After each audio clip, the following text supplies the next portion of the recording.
Chapitre 7. La femme comme reflet. Dans ce chapitre, nous allons examiner un second aspect du rôle de domination de la femme, son rôle de reflet. L'homme, un être spirituel, a été créé à partir de l'essence de Dieu et à l'image de Dieu, afin de recevoir l'amour de Dieu et d'en refléter la nature.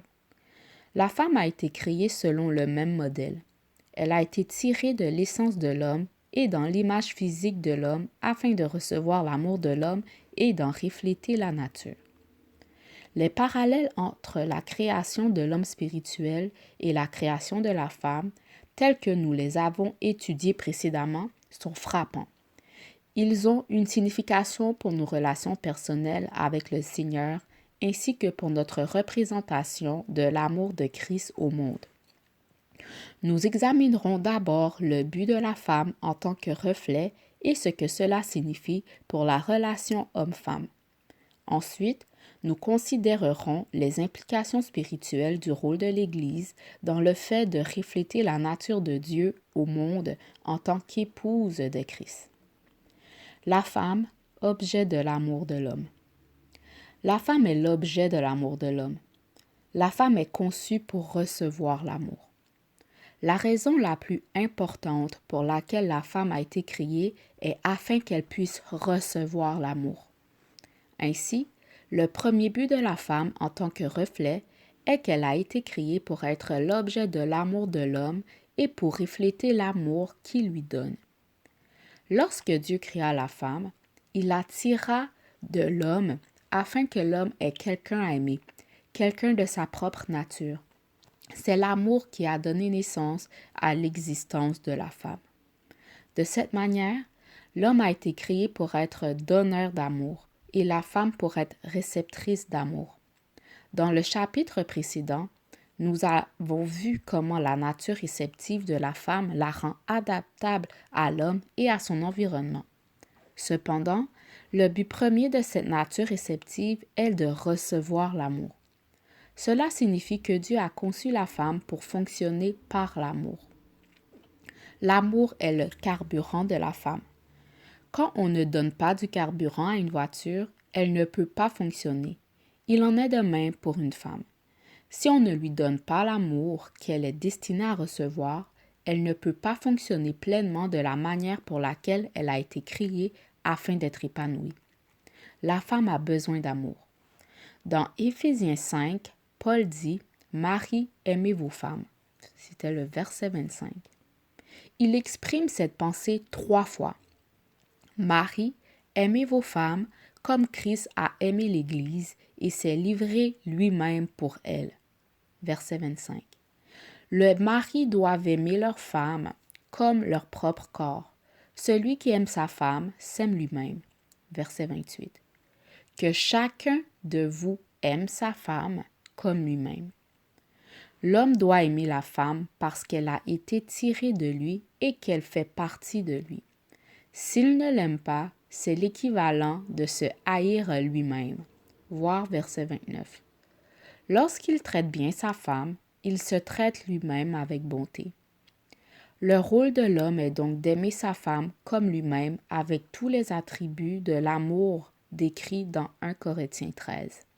L'amour est patient, l'amour est bon, il n'est pas envieux, il ne se vante pas, il ne s'enfle pas d'orgueil, il n'est pas malhonnête, il ne cherche pas son intérêt, il ne s'irrite pas, il ne soupçonne pas le mal, il ne se réjouit pas de l'injustice, mais se réjouit de la vérité. Il excuse tout, croit tout, espère tout, supporte tout. L'amour ne périt jamais. 1 Corinthiens 13, versets 4 à 8. Lorsque l'homme donne à la femme cet amour, elle prend vie. Lorsqu'elle reçoit autre chose que l'amour véritable, c'est comme si elle se mettait en court-circuit. Ne pas aimer une femme, c'est abuser de sa nature même. Il est intéressant de noter que nulle part dans la Bible, Dieu ne dit à la femme d'aimer l'homme. La femme est instruite de se soumettre à l'homme, de le respecter et de l'honorer. Mais Dieu ordonne à l'homme encore et encore d'aimer la femme. Pourquoi? parce que la chute a endommagé l'amour naturel donné par Dieu de l'homme envers la femme, de sorte qu'il cherche à la dominer plutôt qu'à l'aimer comme lui-même. Pour la même raison, le respect naturel donné par Dieu de la femme envers l'homme a été endommagé. C'est pourquoi elle doit être instruite à le respecter. Ainsi, lorsque les desseins de Dieu sont restaurés, la paix est rétablie entre l'homme et la femme. Mais lorsque la nature déchue est laissée libre, il y a discorde. La femme a donc été créée avant tout pour être aimée par l'homme. Lorsque l'homme lui donne l'amour dont elle a besoin, elle fonctionne correctement car elle est née pour être aimée. Une femme reflète l'amour ou l'absence d'amour qu'elle reçoit. Lorsqu'elle est aimée, elle est mieux en mesure de vivre dans la joie et la paix, même au milieu de circonstances difficiles. Lorsqu'elle n'est pas aimée, c'est comme s'il y avait un poids sur son cœur. Maris, aimez vos femmes et ne soyez pas durs envers elles. Corinthiens 3, verset 19. La femme a besoin que l'amour lui soit exprimé par l'affection. Les femmes ont besoin que l'amour leur soit continuellement exprimé par des paroles et des gestes affectueux. Nous reviendrons sur ce sujet dans un chapitre ultérieur concernant les besoins émotionnels de la femme. Les hommes sont fondamentalement logiques et peu émotionnels dans leur manière de voir la vie, et ils ont tendance à traiter les femmes de la même façon. Or, en raison de la manière dont les femmes sont conçues, elles interprètent souvent l'approche logique de l'homme comme de la froideur. Les hommes doivent apprendre à aimer leurs femmes de manière qu'elles puissent comprendre et recevoir cet amour. C'est là l'élément clé. Les femmes doivent pouvoir le recevoir. Il ne suffit pas qu'un homme pense avoir donné de l'amour à une femme. Il doit apprendre les manières par lesquelles elle reçoit l'amour. Il doit apprendre comment les femmes en général reconnaissent l'amour. Et il doit apprendre comment sa femme en particulier reconnaît l'amour. Par exemple, un homme se tient devant le ministre et l'assemblée de témoins le jour de son mariage et dit à sa femme « Je t'aime, je te chérirai pour le reste de ma vie, jusqu'à ce que la mort nous sépare. » 2 mois plus tard, sa femme demande « Est-ce que tu m'aimes encore ?» Il répond un peu surpris « Je te l'ai dit il y a 2 mois. » 2 ans passent et elle demande « Est-ce que tu m'aimes encore ?» Il est perplexe et répond « Je te l'ai dit il y a 2 ans. » 10 ans passent. Elle dit « Tu ne m'as pas dit que tu m'aimais depuis 10 ans. » Il répond « Chérie, je te l'ai dit il y a 10 ans et ça tient toujours. Je te dirai si jamais je change d'avis. » Ce n'est pas de l'affection, c'est de l'ignorance. Une femme fonctionne grâce à l'amour. Elle a besoin de l'entendre exprimer souvent. Beaucoup de femmes disent que recevoir régulièrement des gestes de bonté et d'affection de la part de leur mari, tels que l'affection physique, les petits mots et les fleurs, est ce qui leur communique réellement l'amour. Ce n'est pas tant la valeur des cadeaux qui fait la différence, mais la sincérité de l'intention et la constance avec laquelle ils sont reçus. Beaucoup d'hommes croient exprimer un amour approprié envers leur femme en lui fournissant les éléments essentiels de la vie, tels que le logement, la nourriture et les vêtements, ou en lui offrant des objets coûteux comme des appareils ménagers, des voitures et d'autres biens matériels. Certes, de nombreux hommes donnent ces choses par amour. Cependant, offrir des biens matériels n'est pas l'essence de l'amour. L'amour ne dit pas « je t'ai acheté cette maison, que veux-tu de plus ?» Quelle est donc la nature de l'amour qu'un homme doit montrer à une femme? La femme doit être aimée comme Christ a aimé l'Église. Marie, aimez vos femmes comme Christ a aimé l'Église et s'est livré lui-même pour elle afin de la sanctifier. Éphésiens 5, versets 25 à 26. Si un homme veut aimer sa femme, il doit marcher avec Christ. Il doit apprendre comment Christ aime son Église. Il lui faudra toute une vie pour étudier ce manuel de l'amour. Il s'est donné pour elle, puis il l'a sanctifié. Sanctifier quelque chose signifie le retirer de tout le reste, le mettre à part dans un lieu spécial, en prendre soin chaque jour et le considérer comme une pierre précieuse inestimable. Sanctifier signifie aussi ne pas permettre à quoi que ce soit de s'approcher de ce qui pourrait lui faire du mal ou le détruire. Cela signifie le réserver pour un usage spécial. Cela signifie que ce n'est pas quelque chose que l'on passe aux autres. Ce n'est pas quelque chose que l'on rend disponible pour divertir les autres. Marie, de même, vivez avec vos femmes avec sagesse en leur montrant de l'honneur. 1 Pierre 3, verset 7. Lorsqu'un homme aime véritablement sa femme, il la considère comme la crème de la crème. Lorsqu'elle reçoit cet amour, elle le reflète dans son visage, dans sa manière de voir la vie et dans ses relations avec les autres. Ces principes concernant le besoin d'amour de la femme ont été principalement exprimés dans le cadre du mariage. Cependant, ils peuvent être appliqués de manière plus large. De la même façon que nous avons vu comment les femmes peuvent être une aide spirituelle et un encouragement non seulement pour leur mari, mais aussi pour les autres hommes qu'elles rencontrent dans leur vie, les hommes peuvent faire de même pour les femmes. Ils peuvent aider à bâtir l'estime de soi d'une femme en la valorisant et en la traitant avec bonté et amour chrétien. Les femmes ont besoin de l'affirmation des hommes, tout comme les hommes ont besoin du respect des femmes. Ceci est particulièrement important pour les hommes, car ils sont souvent en position d'autorité sur les femmes dans l'Église, sur le lieu de travail et dans d'autres domaines de la vie, et ils influencent leurs perspectives et leur attitude. Nous pouvons revenir à 1 Corinthiens 13 comme guide pour l'homme afin de respecter et d'affirmer les femmes dans toute interaction ou relation qu'ils entretiennent avec elles. Les hommes doivent se souvenir que les femmes qui sont sous leur autorité ou leur supervision doivent être traitées avec considération afin que la nature que Dieu leur a donnée ne soit pas étouffée. Les femmes reflètent souvent la manière dont elles sont traitées par les hommes. Si les hommes reflètent l'amour et la nature de Christ dans leur relation avec les femmes, alors les femmes pourront à leur tour refléter l'amour et la nature de Christ. La femme représente la nature de l'homme.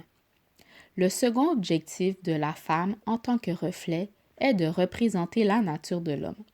Elle est appelée à refléter l'essence de tout ce que Dieu a créé dans l'homme à son image. L'homme ne doit pas se couvrir la tête puisqu'il est l'image de la gloire de Dieu, mais la femme est la gloire de l'homme. 1 Corinthiens 11, verset 7. Quand nous pensons à la gloire, nous imaginons souvent un nuage rempli de lumière. Pourtant, la gloire dans le sens dont nous parlons ici concerne la nature de quelque chose. Souvenez-vous de notre discussion dans un chapitre précédent. Le soleil, la lune et les étoiles ont chacun leur propre splendeur, leur propre gloire. Dans son sens le plus large, le mot gloire peut s'appliquer à toute chose. La gloire de quelque chose est sa meilleure expression. L'une des définitions de la gloire est une qualité ou un atout distinctif. On peut voir une fleur dans toute sa gloire lorsqu'elle est en pleine floraison. On peut voir un léopard ou un lion dans toute sa gloire lorsqu'il est au sommet de sa force. On peut voir le soleil dans toute sa gloire à midi. Après cela, sa lumière commence à décliner. La gloire d'une chose, c'est quand elle est pleinement et véritablement elle-même. La gloire désigne donc la manifestation ou l'exposition de la vraie nature d'une chose. Car Dieu qui a dit que la lumière brille du sein des ténèbres a fait briller la lumière dans nos cœurs pour faire resplendir la connaissance de la gloire de Dieu sur le visage de Jésus-Christ. 2 Corinthiens 4, verset 6. Soit donc que vous mangiez, soit que vous buviez, ou quoi que vous fassiez, faites tout pour la gloire de Dieu. 1 Corinthiens 10, verset 31. Lorsque la Bible dit que l'humanité est destinée à manifester la gloire de Dieu, cela ne signifie pas seulement lever les mains et dire Alléluia. Cela, c'est la louange, mais ce n'est pas la gloire dans le sens dont nous parlons ici. Refléter la gloire de Dieu signifie refléter sa vraie nature. La gloire de Dieu se manifeste souvent le mieux lorsque nous répondons d'une manière semblable à celle de Christ dans une situation difficile.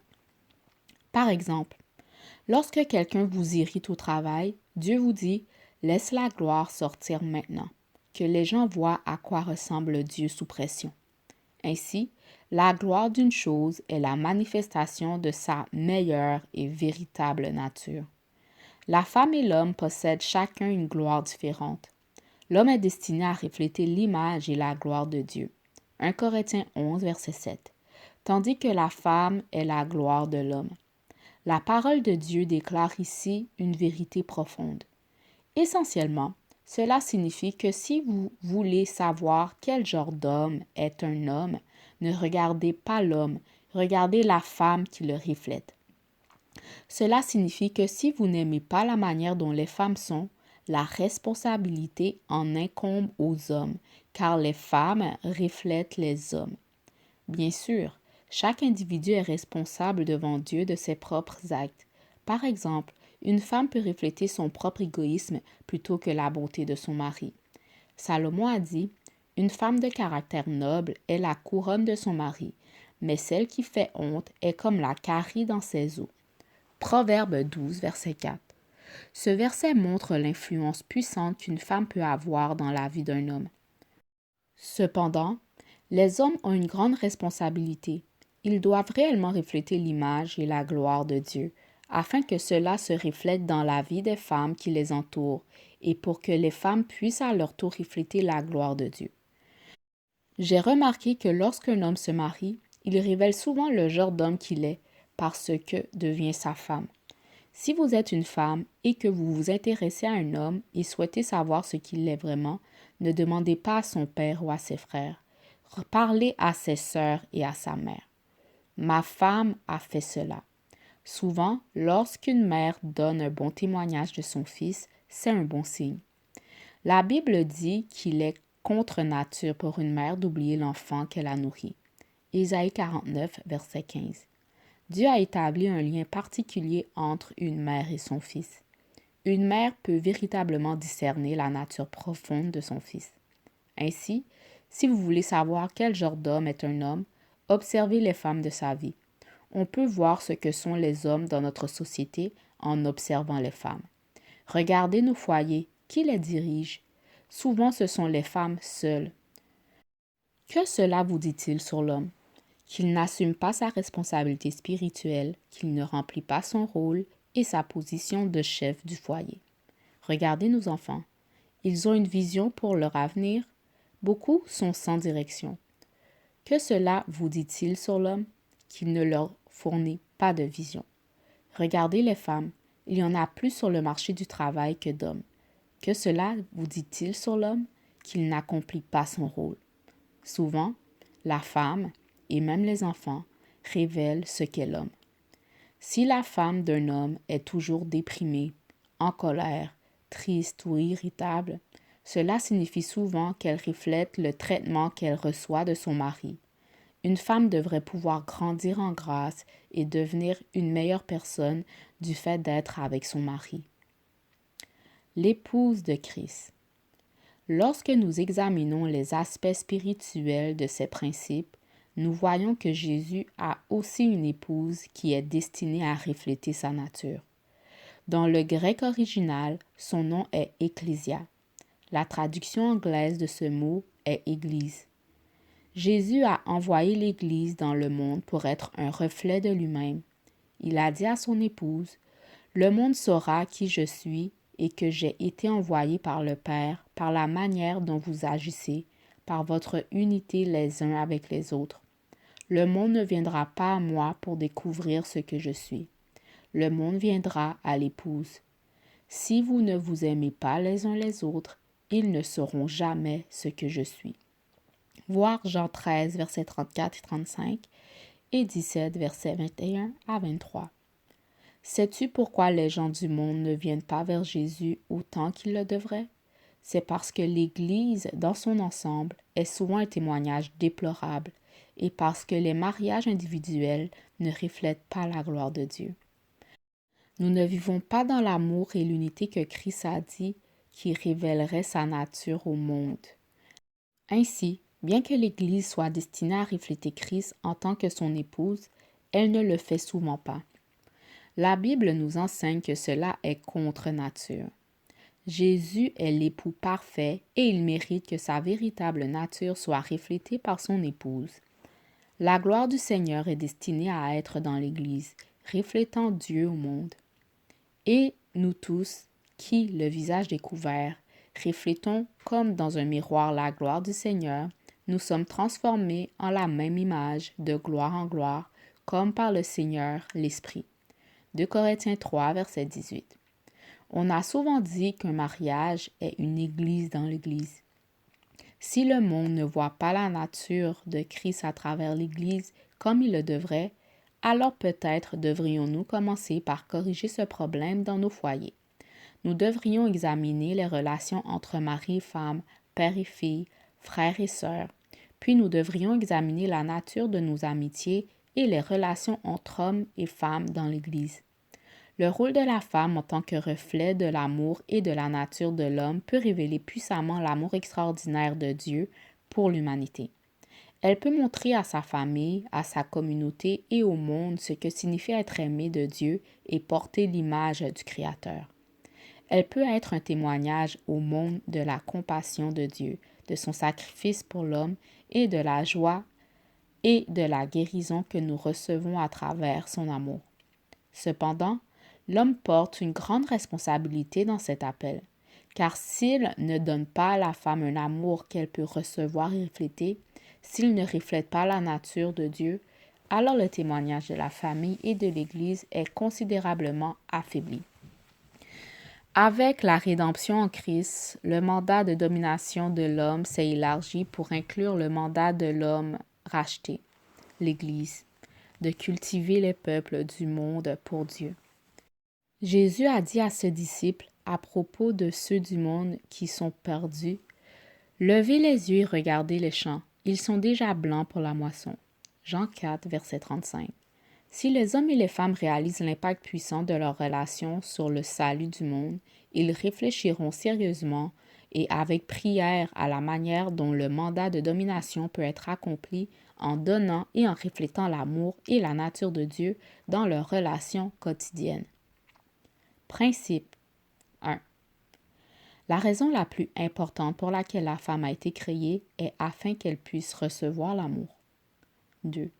Le premier but de la femme en tant que reflet est qu'elle a été créée pour être l'objet de l'amour de l'homme et pour refléter l'amour qu'il lui donne.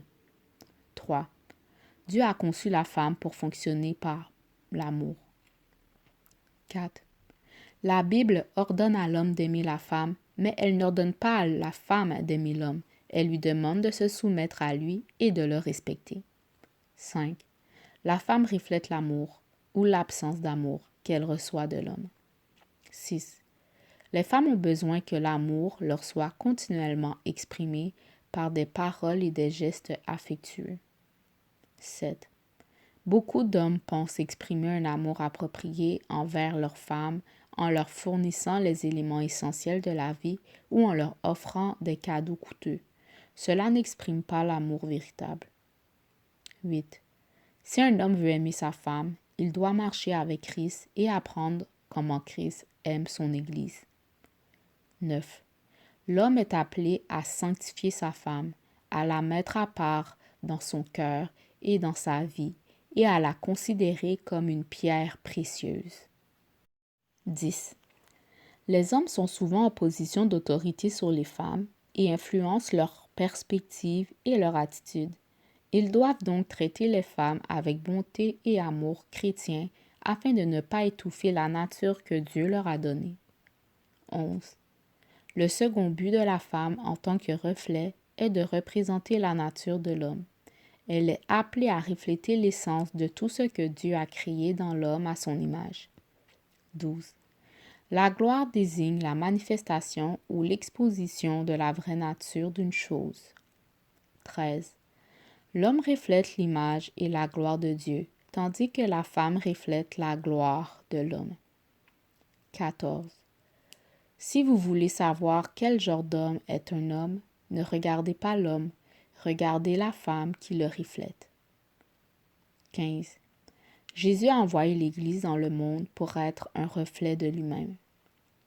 16. Le rôle de la femme en tant que reflet de l'amour et de la nature de l'homme peut révéler puissamment au monde l'amour remarquable de Dieu pour l'humanité. Le rôle de la femme en tant que reflet de l'amour ou de la nature de l'homme peut révéler puissamment au monde l'amour extraordinaire de Dieu.